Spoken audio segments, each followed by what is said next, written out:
News tag Kannada, ನಿಖರ, ನಿರ್ಭೀತ, ನಿರಂತರ.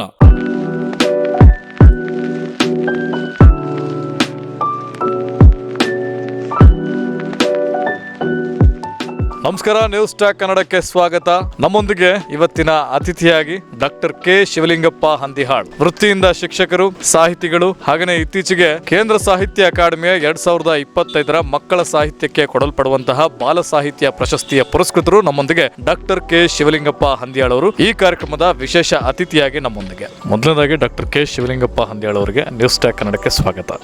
Doctor K Shivalingappa ಹಂದಿಹಾಳ್ ಯಾರು? ಶಿವಲಿಂಗಪ್ಪ ಹಂದಿಹಾಳು ನಂದು ಹುಟ್ಟೂರು ಬಳ್ಳಾರಿ ಜಿಲ್ಲೆ ಬಳ್ಳಾರಿ ತಾಲೂಕಿನ ಹಂದಿಹಾಳ ಗ್ರಾಮದವನು. ವೃತ್ತಿಯಿಂದ ಕಳೆದ 18 ವರ್ಷಗಳಿಂದ ಪ್ರಾಥಮಿಕ ಶಾಲಾ ಶಿಕ್ಷಕನಾಗಿ ನಾನು ಕೆಲಸ ಮಾಡ್ತಾ ಇದ್ದೀನಿ. ಅದರೊಟ್ಟಿಗೆ ಸಾಹಿತ್ಯದ ಅಭಿರುಚಿಯನ್ನು ಬೆಳೆಸಿಕೊಂಡು ನಾನು ಸಾಹಿತ್ಯ ಕ್ಷೇತ್ರದೊಳಗಡೆ ನನ್ನೂರಿನ ಮೂಲಕ ಗುರುತಿಸಿಕೊಳ್ಳಿಕ್ಕೆ ನಾನು ಇಷ್ಟಪಡ್ತಾ ಇದ್ದೀನಿ. ಡಾಕ್ಟರ್ ಕೆ ಶಿವಲಿಂಗಪ್ಪ ಹಂದಿಹಾಳ್ ಅವರು ಶಿಕ್ಷಕ ವೃತ್ತಿಯನ್ನು ಪ್ರಾರಂಭಿಸಿದ್ದು ಯಾವಾಗ?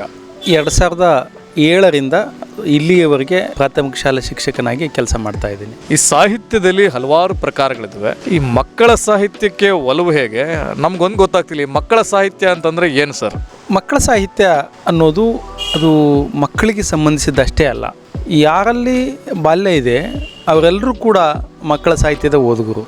ಹಾಗಾಗಿ ಮಕ್ಕಳತ್ವ ಯಾರಲ್ಲಿರುತ್ತೋ ಅವರಿಗೆ ಬರೆದ ಸಾಹಿತ್ಯ ಮಕ್ಕಳ ಸಾಹಿತ್ಯ. ಅದು ಮಕ್ಕಳಿಗಾಗಿ ಅಷ್ಟೇ ಬರೆದದ್ದಲ್ಲ ಮತ್ತು ಮಕ್ಕಳ ಬರೆದದ್ದಂತೂ ಅಲ್ವೇ ಅಲ್ಲ. ಸೊ ಯಾಕೆಂದರೆ ಮಕ್ಕಳ ಸಾಹಿತ್ಯ ಅನ್ನುವಂಥದ್ದು ಒಂದು ಸೃಜನಶೀಲ ಸೃಷ್ಟಿ. ಪರಿಪಕ್ವವಾದಂತಹ ಮನಸ್ಸಿನೊಳಗಡೆ ಸುಪ್ತವಾಗಿರುವಂತಹ ಬಾಲ್ಯತನವನ್ನು ಹೊರಗೆಳೆಯುವ ಪರಿಕಲ್ಪನೆ ಇದೆಯಲ್ಲ, ಅದನ್ನು ಮಕ್ಕಳ ಸಾಹಿತ್ಯ ಅಂತ ನಾವು ಕರಿತೀವಿ. ಈ ಮಕ್ಕಳ ಸಾಹಿತ್ಯ ಹಲವಾರು ಪ್ರಕಾರಗಳಿದ್ದಾಗಿಯೂ ಕೂಡ ಸಾಹಿತ್ಯದಲ್ಲಿ ಇಷ್ಟ ಅಂತ ಅನಿಸಿದ್ದು, ಇದನ್ನೇ ನಾನು ಬರೀಬೇಕಂತ ಅನಿಸಿದ್ದು ಅನ್ನೋದಕ್ಕೆ ನನಗೆ ಇವತ್ತಿಗೂ ಖುಷಿ ಮತ್ತು ಕುತೂಹಲ ಆ ಎರಡೂ ಅದರಲ್ಲಿ ಒಟ್ಟೊಟ್ಟಿಗಿದೆ ನನ್ನ ಮೇಲೆ. ಸೊ ಯಾಕೆ ಅಂತಂದರೆ ಸಾಹಿತ್ಯಕ್ಕೆ ಯಾರೇ ಆರಂಭದಲ್ಲಿ ಬಂದರೂ ಕೂಡ ಎಲ್ಲರೂ ಕವಿತೆಯ ಮೂಲಕನೇ ಬರ್ತಾರೆ. ನಾನು ಮೊದಲ ಸಂಕಲನ ನಾನು ಮತ್ತು ಕನ್ನಡಕ ಕಾವ್ಯದ ಮೂಲಕನೇ ನಾನು ಸಾಹಿತ್ಯದ ಪಯಣವನ್ನು ಆರಂಭ ಮಾಡಿದವನು. ಅದಾದ ಮೇಲೆ ಶಿಕ್ಷಕ ವೃತ್ತಿ ಒಳಗಡೆ ಈ ಮಕ್ಕಳ ಸಂಘದೊಳಗಡೆ ಎಚ್ಚರಗೊಳ್ಳಲಿ ಆನಂದದ ದಿವ್ಯ ಶಿಶು ಎನ್ನುವರ ಕುವೆಂಪು ಮಾತಿನಂತೆ ಆ ಮಕ್ಕಳ ಜೊತೆಗೆ ನನ್ನ ಪಯಣ ನನ್ನ ಬಾಲ್ಯವನ್ನು ಮತ್ತೆ ನನಗೆ ಮರುಕಳಿಸುವ ಹಾಗೆ ಮಾಡಿತು. ಹೌದಲ್ಲ, ಈ ಥರದ ಬಾಲ್ಯ ನನ್ನದು ಆಗಿತ್ತು. ಅಂಥದ್ದೇ ಗ್ರಾಮೀಣ ಪ್ರದೇಶದಲ್ಲಿದ್ದಂಥ ನನಗೆ ಆ ಬಾಲ್ಯ ಮತ್ತೆ ನನಗೆ ಕಾಡ್ಲಿಕ್ಕೆ ಶುರು ಮಾಡಿತು. ಹಾಗಾಗಿ ನಾನು ಯಾವಾಗ ಬರವಣಿಗೆ ತೊಡ್ಕೊಂಡು ಮಕ್ಕಳ ತತ್ವದ ಕುರಿತಾಗಿ ಮಕ್ಕಳ ಸಾಹಿತ್ಯದ ಕುರಿತಾದಂಥ ಬರವಣಿಗೆಯೇ ಉಟ್ಕೊಳ್ತು, ಅಥವಾ ನಾನು ಬರಿತಾ ಇರೋದು ನನ್ನ ಬಾಲ್ಯವನ್ನು ರೀಕ್ರಿಯೇಟ್ ಮಾಡ್ಕೊಳ್ಳೋದಕ್ಕೆ ಮತ್ತು ನನ್ನ ಬಾಲ್ಯವನ್ನು ರಿವಿಸಿಟ್ ಮಾಡ್ಕೊಳ್ಳೋದಕ್ಕೆ ಬಾಲ್ಯದ ಕುರಿತಾಗಿಯೇ ಹೆಚ್ಚು ಇರೋದ್ರಿಂದ ಅದನ್ನು ಮಕ್ಕಳ ಸಾಹಿತ್ಯ ಅಂತ ಕರೀತಾರೆ. ಇಲ್ಲಿಯವರೆಗೆ ಡಾಕ್ಟರ್ ಕೆ ಶಿವಲಿಂಗಪ್ಪ ಹಂದಿಹಾಳ್ ಅವರ ರಚನೆಯಲ್ಲಿ ಮೂಡಿ ಬಂದಂತಹ ಕೃತಿಗಳು ಎಷ್ಟು? ನನಗೆ ಸಾಹಿತ್ಯ ಅನ್ನೋದು ಓದು ಮತ್ತು ಬರವಣಿಗೆ ಒಟ್ಟೊಟ್ಟಿಗೆ ಎರಡು ಬಗೆಯಲ್ಲಿ ಸಾಗ್ತಾ ಇರುತ್ತೆ. ಸೊ ಹಾಗೆ ನೋಡಿದ್ರೆ ನಾನು ಬರೆದದ್ದು ಬಹಳ ಕಡಿಮೆ. ಈ ಕಳೆದ ಒಂದು 17-18 ವರ್ಷಗಳ ಈ ಸಾಹಿತ್ಯದ ಪಯಣದೊಳಗಡೆ ನಾನು ಅನುವಾದ ತುಂಬ ಮಾಡಿದ್ದೀನಿ. ಮಕ್ಕಳ ಸಾಹಿತ್ಯದ ಅನುವಾದಗಳನ್ನು ಭಾಳ ಮಾಡಿದ್ದೀನಿ. ಒಂದು 10ರಿಂದ 11 ಅನುವಾದಗಳನ್ನು ಮಕ್ಕಳ ಸಾಹಿತ್ಯ ಅನುವಾದಗಳನ್ನು ಮಾಡಿದ್ದೀನಿ. ಒಂದು 5-6 ಸ್ವತಂತ್ರ ಕೃತಿಗಳನ್ನು ನಾನು ರಚನೆ ಮಾಡಿದ್ದೀನಿ. ಅದರಲ್ಲಿ ಜನ ತುಂಬ ಇಷ್ಟಪಟ್ಟಂಥ ಕೃತಿ ಅಂದರೆ ನೋಟ್ಬುಕ್ಕು. ಆ ನೋಟ್ಬುಕ್ಕಿಗೆ ಇವತ್ತು 2025 ಕೇಂದ್ರ ಸಾಹಿತ್ಯ ಅಕಾಡೆಮಿ ಪ್ರಶಸ್ತಿ ಬಂದಿದೆ. ಬಹುಶಃ ನನಗೆ ಈ ಪ್ರಶಸ್ತಿ ಬರೋದಕ್ಕಿಂತ ಮುಂಚೆ ತುಂಬ ಜನ ಅದನ್ನು ಇಷ್ಟಪಟ್ಟಿದ್ದರು. ಇಷ್ಟಪಟ್ಟಂಥ ಕೃತಿಗೇ ಅಥವಾ ಜನಮನ್ನಣೆ ಪಡೆದಿರುವಂಥ ಕೃತಿಗೆ ಈ ಥರದೊಂದು ಪ್ರಶಸ್ತಿ ಬಂದಿರೋದು ನನಗೆ ಸಹಜವಾಗಿ ಖುಷಿ ಅಂತ ಅನಿಸ್ತಾ ಇದೆ. ಸರಿಗ ನೀವು ಅಂದರೆ ನಿಮಗೆ ಈ ಪ್ರಶಸ್ತಿ ತಂದುಕೊಟ್ಟಂತಹ ಕೃತಿ ಮತ್ತು ಎಲ್ಲ ನಮ್ಮ ಓದುಗರಿಗೆ ಇಷ್ಟವಾದಂತಹ ಕೃತಿ ನೋಟ್ಬುಕ್ ಅಂತ ಹೇಳಿದ್ರಿ. ಆ ನೋಟ್ಬುಕ್ ಕೃತಿ ನೀವು ಇಟ್ಕೊಂಡಿರೋದ್ರಿ ಅಂತ ಅನ್ಸುತ್ತಲ್ವ? ಸೊ ನಮ್ಮ ವೀಕ್ಷಕರಿಗೆ ತೋರಿಸ್ಬೋದಾ ನಿಮ್ಮ ಆ ಒಂದು ಪುಸ್ತಕವನ್ನು? ಖಂಡಿತ ತೋರಿಸ್ತೀನಿ.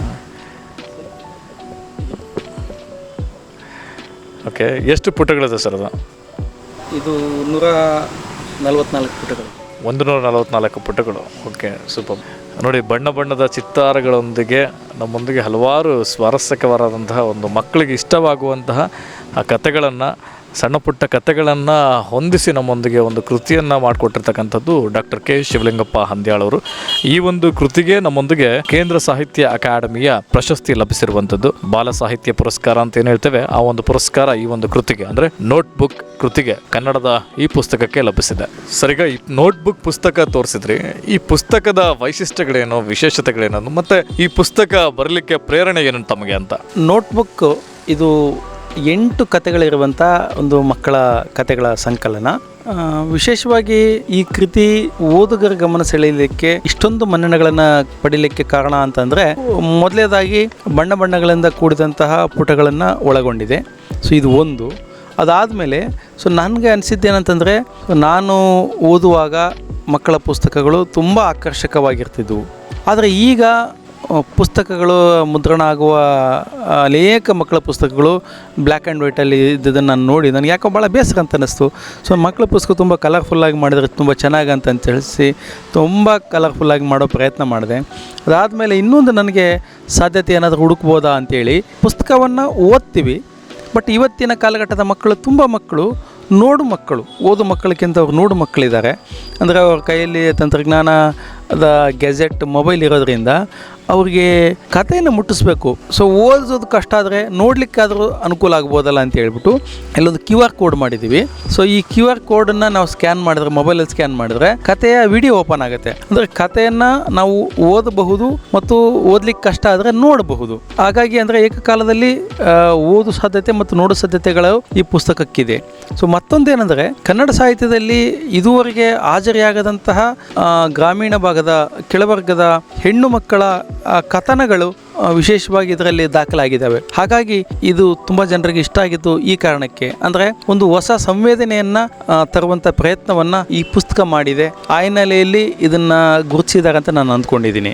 ನೋಡಿ, ಸಾಹಿತ್ಯದ ಅಪ್ಡೇಷನ್ ಏನಿದೆಲ್ಲ ಅಂದರೆ ಸಾಹಿತಿಗಳು ಸಹ ಅಪ್ಡೇಟ್ ಆಗ್ತಾ ಇದ್ದಾರೆ.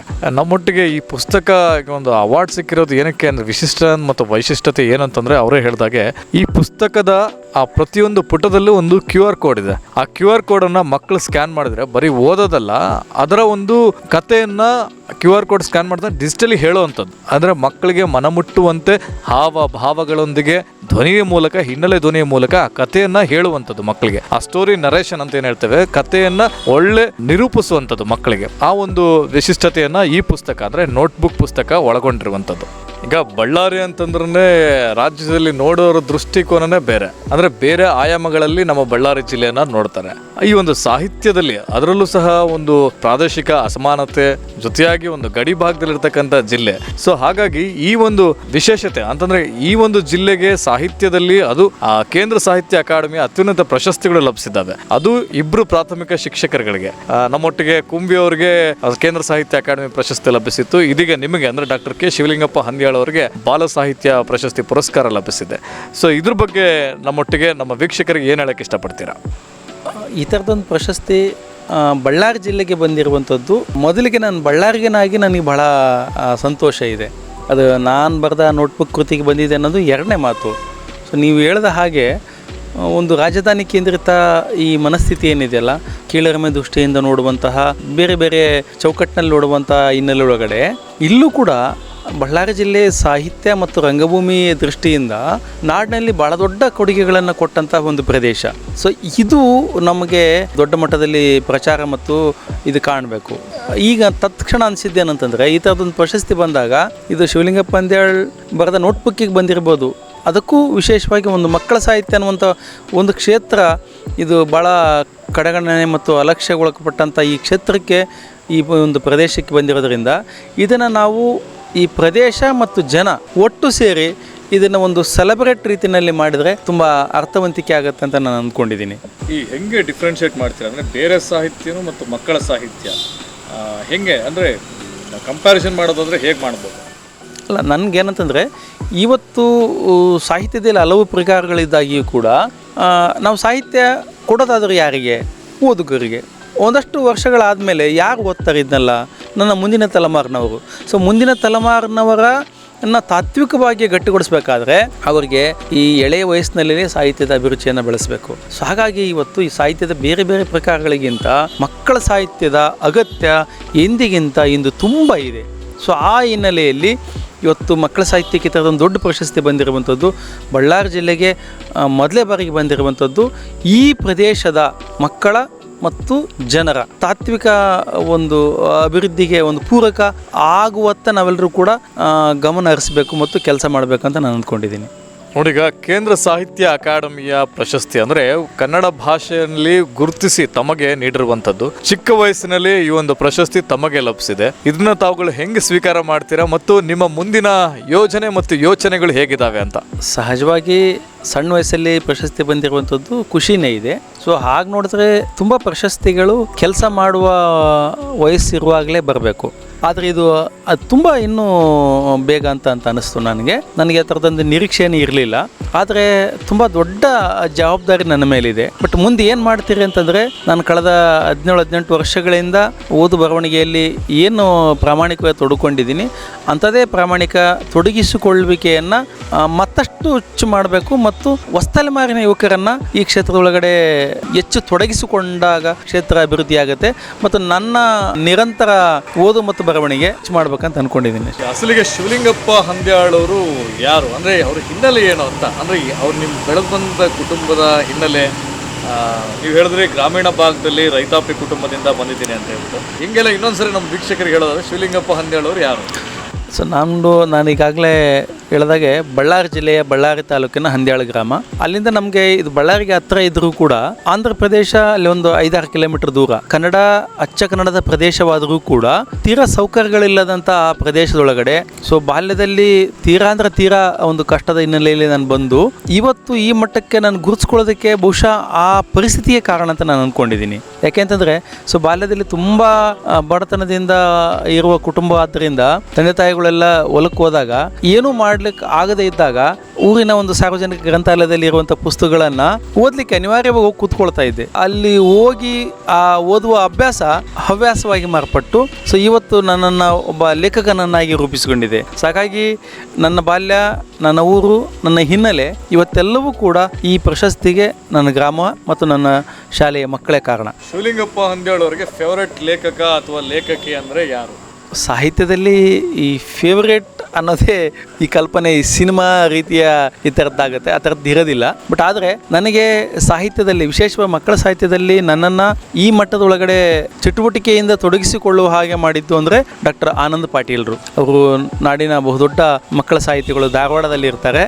ಅವರು ನನಗಷ್ಟೇ ಅಲ್ಲದೆ ನನ್ನ ತಲೆಮಾರಿನ ಅನೇಕ ನೂರಾರು ಗೆಳೆಯರಿಗೆ ಮಕ್ಕಳ ಸಾಹಿತ್ಯದ ಒಂದು ಚಲನೆಯ ದಿಕ್ಕನ್ನು ತೋರಿಸಿಕೊಟ್ಟಂಥವ್ರು. ಹಾಗಾಗಿ ನನಗೆ ಆನಂದ್ ಪಾಟೀಲ್ರು ನನ್ನ ನೆಚ್ಚಿನ ಲೇಖಕ ಮತ್ತು ನನ್ನ ಮಾರ್ಗದರ್ಶಕರು. ಕೇಳೋದು ಮರ್ತಿದ್ದೆ, ಈಗ ನಿಮ್ಮ ಹೆಸರಿನ ಮುಂದೆ ಡಾಕ್ಟರ್ ಅಂತಿದೆ, ಅಂದರೆ ನೀವು ಬರೀ ಕತೆ ಕಾದಂಬರಿಗಳನ್ನು ಮಕ್ಕಳಿಗೆ ಬರೆಯೋದಷ್ಟೇ ಅಲ್ಲ, ಆ ವಿಚಾರದಲ್ಲಿ ಆ ಒಂದು ಕ್ಷೇತ್ರದಲ್ಲಿ ಸಂಶೋಧನೆಯಲ್ಲೂ ಸಹ ತೊಡಗಿದ್ದೀರಿ. ಡಾಕ್ಟ್ರೇಟ್ ಯಾವ ವಿಚಾರದಲ್ಲಿ ನಿಮಗೆ ಲಭಿಸಿದೆ, ಮತ್ತೆ ಆ ಡಾಕ್ಟ್ರೇಟ್ ಪಡೆದಂತಹ ರೋಚಕ ಸಂಗತಿಗಳನ್ನು ನಮ್ಮೊಟ್ಟಿಗೆ ಹಂಚ್ಕೊಳ್ಳೋದಾದ್ರೆ ಏನು ಹೇಳಕ್ಕೆ ಇಷ್ಟಪಡ್ತೀರಾ? ನನಗೆ ನನ್ನ ಆಸಕ್ತಿಯ ಕ್ಷೇತ್ರ ಅಂದರೆ ಓದಿನ ಮತ್ತು ಬರವಣಿಗೆ ಆಸಕ್ತಿಯ ಕ್ಷೇತ್ರ ಮಕ್ಕಳ ಸಾಹಿತ್ಯ. ಸೊ ಯಾವಾಗ ನನಗೆ ಒಂದು PhD ಮಾಡಬೇಕು ಅಂತ ಅನ್ನಿಸ್ತು, ಮತ್ತು ನನಗನ್ಸಿದ್ದು ಯಾಕೆ ನಾನು ಮಕ್ಕಳ ಸಾಹಿತ್ಯವೇ ಮಾಡಬಾರ್ದು.